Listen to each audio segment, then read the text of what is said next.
Welcome to this Leading the Way virtual event. It's being presented by the National Immigration Forum. My name's Juan Williams. I'm a political analyst at Fox News, the author of several books. And today we have two outstanding guests to help us discuss the political strategies now relevant to the immigration reform issue as we move past the 2020 election. Our first guest is Lorella Praeli. She's the president of Community Change, an organization based in DC that helps low-income people, focusing on people of color, to thrive in American society. And we're joined also by Stuart Stevens. He was Mitt Romney's top strategist in the 2012 campaign, now an author, pundit, and wise man around Washington on the Republican side. Welcome, Lorella. Welcome, Stuart. Thank you, Eddie. Good to be here. Lorella, let me start with you and ask you to help us understand your perspective on where immigration reform stands in the aftermath of the 2020 presidential race. I mean, first, I'll start by just sharing a little bit about what the election results really mean in this moment and what the call to action and mandate on immigration is, right? So that even with the future of the Senate uncertain and a smaller majority in the House, we have to hold the line and push the boundaries of the possible in this moment. I have felt like there's a lot of commentary trying to make meaning of the Latino vote in particular in the last week, 10 days. And increasingly feel like there are active forces trying to minimize or discredit our contributions for communities of color, for the Latino community, that really helped to deliver the victory to Democrats. And so in this moment, coming out of what we have been experiencing under the Trump era, it is our job to ensure that both the incoming Democratic administration and the Congress act on immigration. Take this, right? We're about to emerge out of 4 years of relentless systemic attacks on immigrant communities under the Trump and Stephen Miller regime. And while the rhetoric might soften under the next administration, we all know that the problem in the system predated Trump, that the enforcement machinery has grown exponentially over the past 4 decades under both Republicans and Democratic administrations, and that Congress passed the laws that Trump has weaponized so cruelly. And so I think that the message coming out of this election is we have no choice but to act decisively and boldly on this issue, using what we can, using every lever of the government, from Congress to the executive branch. Stuart, let's go to you on the same question. Where do we stand on the issue of immigration post the 2020 election? Well, listen, I want to second what I was saying about the contribution of Latino voters. There's been much made of what Trump did with Hispanic Latino voters, but Biden would not have won the presidency without them. Look at Arizona, look at Georgia, Nevada, even Pennsylvania. It's a critical component. I think that we're at this moment where it's a little bit difficult to imagine what the world is going to be like in a few months. But I think having a different president with a different view toward immigration and a different view toward the entire communities of color is going to be extraordinary.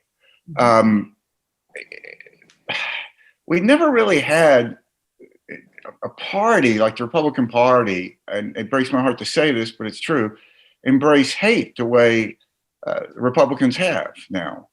And we've always had there's always been a market for hate in America, I mean, from going back forever, but it's never been embraced and validated by a major party. So I think the change here is going to be extraordinary and carry on more than just this bill or that bill. And I hope it can usher in a new era, and we can move past this. Well, let me stay with you, Stuart, and ask then about specific political strategies. Yep. As Lorella said, we don't know exactly the composition of the U.S. Senate. We expect that the House will be a Democratic majority. We know that a Democrat, Joe Biden, will be in the White House. But what political strategy would allow us to move forward on immigration reform, something that has not gained any traction, certainly under Trump, but not even going back under Democrats? Well, one of the crazy things about this should be a win-win for both parties, which is actually the old-fashioned way of passing legislation. I was just blown away by a statistic that I came across not too long ago, that of Americans 15 years and under, the majority are non-white. So odds are really good they're going to turn 18 and still be non-white.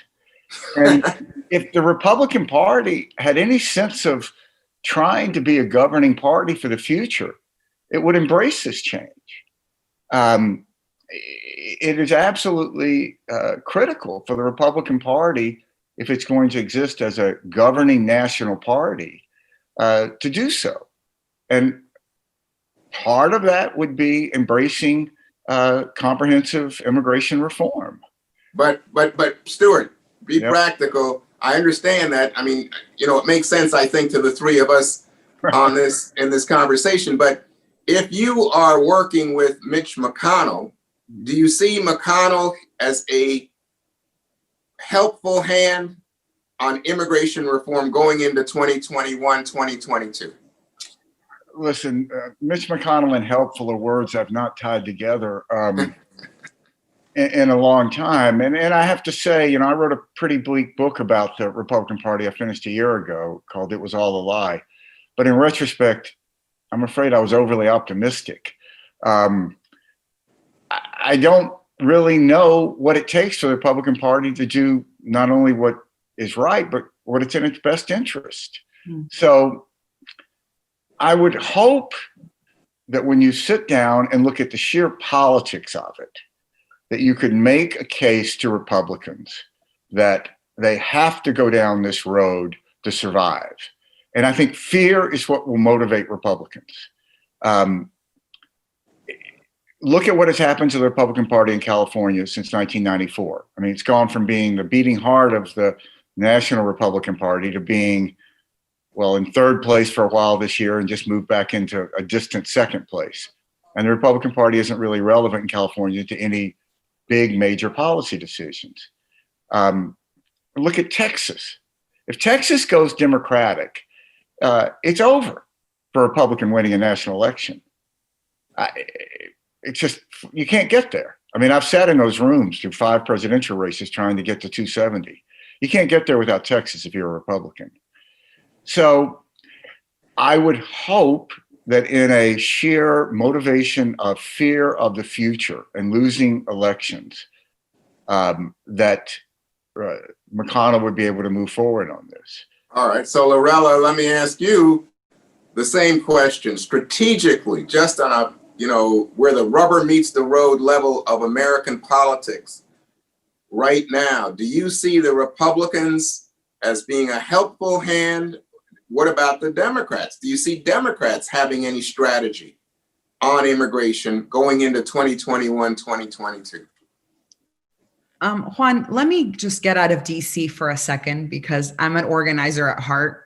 And ultimately, I do not believe that we win these fights by only having, an inside sort of what's the Democratic and Republican play, but really by leveraging and building the power from outside of DC that pushes for the conversation and, pushes at the edge of the possible for action in DC. And so on this question of, partisanship on immigration and what do we make of Republicans and Democrats, I think at this point, it's less about the issue itself. We know that there is broad support for this issue, and it's more about Donald Trump and the GOP's loyalty to him, right? So I think that people will have to ask the question and look at the future. And so the question of whether immigration, will continue to be partisan or whether or not both political parties get to moving on it is really a question, to build on what you said, Stuart, about the future of the GOP. Will Republicans come to their senses and assert their independence from the racist, anti-immigrant, anti-small d Democratic leader they've supported for the past 4 years or not? And the answer to this question bears not only on immigration, but on the future of our democracy, right? And for Democrats, now Democrats have power in that they now will be in the White House. They have a Democratic majority in the House. And so again, the question for Democrats is, less talk, more action. Will Democrats use every lever and every tool of the government to change the lives of immigrants in this country? That also includes passing legislation. Right? A lot of people are deciding too early, in my view, or some people, to throw in the towel on Congress, to let Mitch McConnell off the hook. And I am unwilling, 100% unwilling to do that in this moment. I believe that there are possibilities, that there are multiple pathways to gaining and winning and securing a path to citizenship for many people. In fact, the first opportunity we'll have to have that debate will be in the recovery bill. We should have a path to citizenship for all essential workers who are immigrants in this country, right? The Democratic administration will come in and will be able to assert a different kind of vision. Who is a priority for removal? Take Donald Trump. He came in and said, everyone is a priority. We're going to target every person in this country who's undocumented. The Democratic Party needs to step in with that same kind of force and vision, but in the way that comports and lives up to our highest values as a country. So it really is, as it always has been, a matter of political will. And if you understand that immigration and the action on immigration is not just good politics, but it's also good policy, then really the question here is just, will the leaders, right? Will the elected officials act? And I'm not waiting for them to decide. I am working with my colleagues in the movement, to make those conditions, to set the conditions for them to feel like they have no option but to act. Well, what would that be, Lorella? What would which be? To create the conditions in which they have no option but to act. I think I'm quoting you here. So what would that be? What could you do? Especially, by the way, you both mentioned that a lot of Republicans are saying, hey, despite Trump's harsh rhetoric and negative policies, he did better among Latinos than any Republican has done in years. I mean, let's put that a little bit into context. So if what we're talking about is in the last 20 years, right? Latinos have doubled as a share of the electorate. And for context here, George W. Bush got 44% of the Latino vote, right? So that number then dropped to about mid-20s for Mitt Romney. And then Trump is going to pull somewhere around 30% of that vote. I just, Juan, I reject this notion that tries to understand the Latino electorate by only really looking at Miami-Dade County and by looking at a few places in Texas. Joe Biden will have one, right, significant Latino support in this election. And I think every party needs to fight for us. I am not here as a Democratic Party strategist. Mm-hmm. I am here as a leader of this movement. And so Democrats and Republicans alike should reckon with the results in this election and should begin to say, well, how do we fight for their support, right? Immigration is one of those issues. It's not the only issue. People do not live single issue lives, right? But immigration is a threshold issue. All right, so let me press you, Lorella, before we get back to Stuart. There's no path to the White House without Arizona in this cycle. No, you've established that in my mind, but I just wanted to press you. You said we're going to organize and create the conditions that require action in Washington. I keep asking you, so is that marches in the streets? Is that local governments calling on Washington? What is it? Yeah, I'm happy to answer that question. There is no single answer. So it's the combination, right? It's the combination of activating local elected officials, governors, thinking about 2022 and the people who will be running in 22, organizing, creating the kind of moral dilemma, right, and political and moral imperative on immigration, that it really starts with organizing people, right, and finding our targets. Mitch McConnell will be a target, right? Joe Biden will be a target. I mean, it's not, from my perspective and the movement's perspective, it isn't the Democratic Party or the Republican Party. It's all about actually delivering action on immigration, early action on immigration. And we're going to cause some good trouble, Juan. Okay. Not by using a single tactic, right? But by using all of the tools that are available to us as organizers. Stuart, let me come back to you on this point, because immigration in the 2016 election was a driving issue for Donald Trump, but it was to the negative. It was anti-immigrant in my mind. I'll let you speak, but No question. I'm sorry, go ahead, Stuart. No question it was anti-immigrant, yes. Okay, so now you come, and by the way, what a transition going back. I remember covering Ronald Reagan. He was pro-immigrant on the Republican side.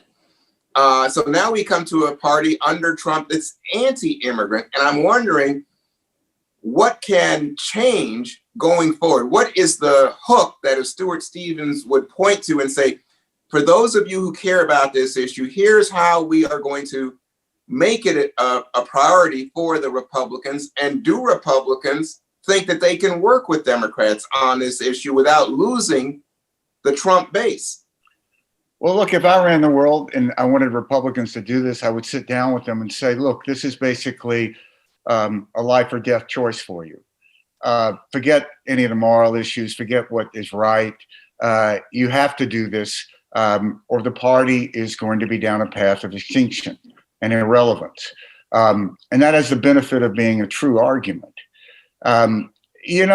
We tend to sort of pigeonhole these things, but the negative attitude toward immigration is really in many ways, I think, a call for negative attitude toward anyone who's not white. I think there's a direct link between Trump's Muslim ban and his stance on building a wall.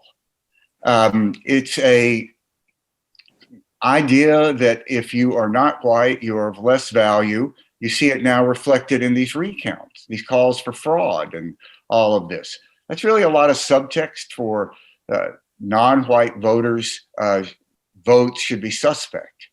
The Republican Party just cannot survive as a national governing party with that attitude.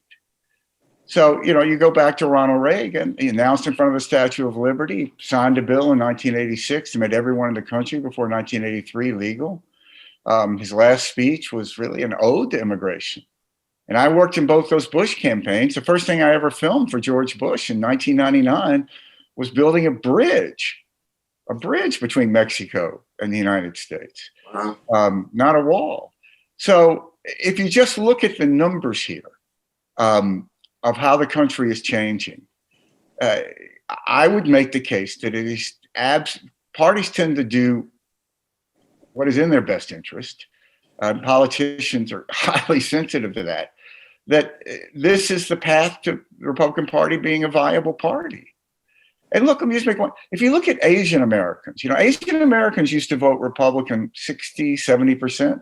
Now they vote against Republican 60 to 70%.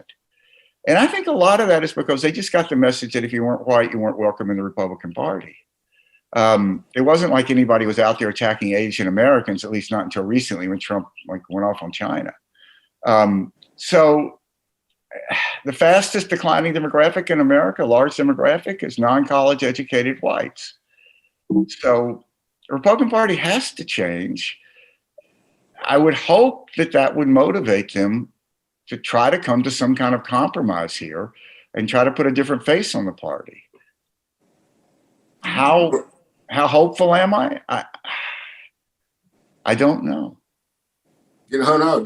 Lorella, what would you say to Stuart here?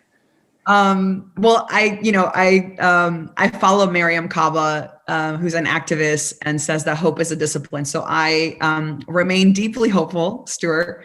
And I think that if you look at the last 4 years, he lost a lot of support, or like immigration, sort of the saliency of immigration as sort of a political wedge for Trump, lost support.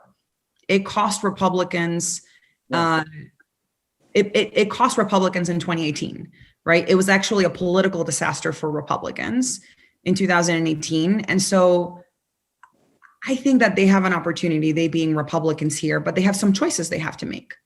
And I don't know them. I don't know the party and its leaders well enough to know if they are, I am appalled by what is happening in this moment, right? In this moment. And this moment isn't about immigration. It is about our democracy. And it isn't just about immigrants or Latinos or the API community. It's about the country. And so I have a hard time understanding them, but they have an opportunity. And so the question here is, do they walk down that path? Do they say, you know what, it is time to solve this issue. Here's what we're coming to the table with, or not? And if they look at what Donald Trump did from the minute he got into office, you look at mass resistance to the travel ban, to family separation, to the DACA repeal, and then 2018 and the polls. You kind of have to look at the last 4 years and say, this isn't really our path. But it is a choice that they will have to make themselves. So as we come to the conclusion here, you have people watching, Stuart, Lorella, who are deeply caring about this issue, but they're not sure that it's going to be a priority for either Republicans or Democrats. Obviously, and I think you both have said, there's going to be a terrific change in tone going from a President Trump to a President Biden. But the people who are watching us today really want to know what they can do, how they can get involved to make a difference. What would you say to them? Stuart, why don't you kick us off? Well, look, I think that the Republican Party and the state parties and the political operatives in the Republican Party who actually have a lot of power, I think they need to be making the case to their bosses and clients that this is the only path to go down. We cannot abdicate this issue to Republicans. And if we do, or to Democrats, if we do, we're going to end up like California. There's just a clear sort of almost scientific test here. 1994, the way Pete Wilson treated Hispanics, which helped him win an election, but cost California the future, versus how George Bush handled it in Texas. Republicans can't win in California, and Republicans have been hard pressed to lose in Texas. So it is just so obvious. I would hope maybe getting up to 30% might give Republicans a sense that maybe if they change, they could get back to being competitive in this, which would be good. We need both parties competing for these votes. So I hope that's the road it's going to go down. Ultimately, I think what is in your best interest is the best argument to make to these Republicans. Lorella, what would you say to people watching who want to know what they can do? Stuart's just laid out, some very real idea about look at the numbers, look at what happened in California, look at Texas. What does Lorella say? I feel that that this election was really a referendum on who belongs in America, who this country is for. And I think that the voters have spoken. I started this conversation by saying there are many forces at play that are trying to discredit and to minimize and to change the interpretation of what this election was really all about. And so my hope is, and what I will be working towards, is to get really clear on who helped and what helped to deliver this election. And we will be organizing to make sure that we are not having, that Stuart and I and Juan are not having this same conversation 4 years from now. There's a lot of policy. So it's again, policy isn't what gets in the way of action and a different future on immigration. It's politics. And so both Democrats and Republicans need to come to the table, right, and chart the path forward on this issue. Now, understand that we have had decade after decade where we have built an enforcement apparatus. We have not delivered legalization to people. That's what this moment is about. And so I would call on everyone who's interested in joining the fight to join community change, join our partners on the ground, get ready to organize, get ready to be loud, get ready to make people don't act always out of their goodwill. So we have to create a moral dilemma for people. We have to create a moment of choice for elected officials. And that's what the next 4 years are going to be about. I believe that we will win significant reforms for immigrants and for immigration in this country, both from the executive branch and from Congress. Okay, we have about 4 minutes to go here, and I just wanted to push the two of you on specifics. Now, when I think of immigration reform, I think of giving people a pathway to citizenship for people who are here, who are undocumented. I think about the dreamers, and again, most Americans, Republicans and Democrats, favor allowing the dreamers a pathway to citizenship. I think about reforming the process so we don't end up separating children from parents at the border. Where is the number one issue for Stuart Stevens on immigration? Oh, listen, I think you have to make immigration a referendum on decency. And you have to make it a referendum on who we are as Americans. I agree completely with what Loretta is saying. And I think that this election was a referendum on decency. So these suburban women who didn't vote for Donald Trump were appalled by the idea of children in cages and the idea that we have made orphans out of so many children. I mean, it's hard to even talk about. It's so heartbreaking. So I think that this has to be presented as a question of who we are. Mm-hmm. And I believe that the decency will win that argument. But is there one issue, Stuart? Is there one issue that you say that's the one that we should crack on? Well, DACA's got, he's going to sign that the first day in office. You're going to get that back. But the Congress won't act. It'll just be an executive order. What about getting something, that the Congress, that will be permanent? Yeah, I think they should. And I'm not that negative on that idea that would pass. It's overwhelmingly popular. Lorella, would you agree? Yeah, but I won't give you one. I'll give you a few that I think are really important. First is that the backdrop to this conversation is the COVID pandemic. And you can't be essential and deportable. You cannot be essential and disposable. And so immigrants, along with Black and Brown communities across this country, have been disproportionately impacted by COVID. And they're going to be moving a bill, a recovery bill, early in the administration. I think maybe 5 million undocumented people.